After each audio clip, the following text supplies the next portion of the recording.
Hello friends, ఇప్పుడు మీరు చూస్తున్నది పైలోప్లాస్ట్ ఆపరేషన్. ఇందులో విషయం ఏమంటే ఆ ఆపరేషన్ నాకే జరిగింది. పైలోప్లాస్ట్ ఆపరేషన్ అంటే ఏం కాదు, కిడ్నీ దిగువన పైప్ బ్లాక్ అవుతుంది. ఆపరేషన్లో భాగంగా ఆ బ్లాక్ అయిన ప్లేస్ని కటింగ్ చేసి పైనున్న కిడ్నీ పార్ట్ని కిందున్న పైప్ని మరలా అతికిస్తారు.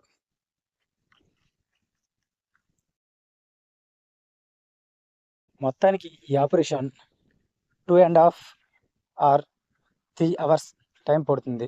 అది ఓపెన్ సర్జరీ అయితే. ఇలా కంప్యూటర్ సర్జరీ అయితే 1 అవర్ పట్టవచ్చు. ఈ ఆపరేషన్ తర్వాత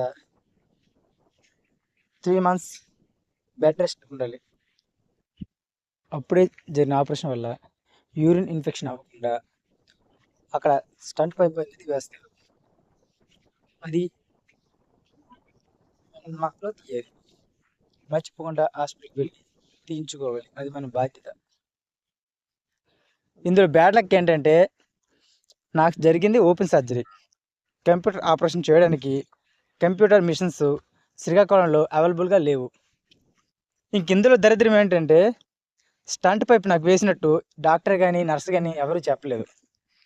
నాకు తెలియకపోవడంతో 2 నెలల తర్వాత వెళ్ళాను. నాకు తెలియదు నెల వరకే ఎక్స్పైర్ ఉందని. 2 నెలల తర్వాత వెళ్ళడంతో స్టంట్ పైపు కొంచెం హార్డ్ అయ్యి పెయిన్ఫుల్గా అయ్యింది.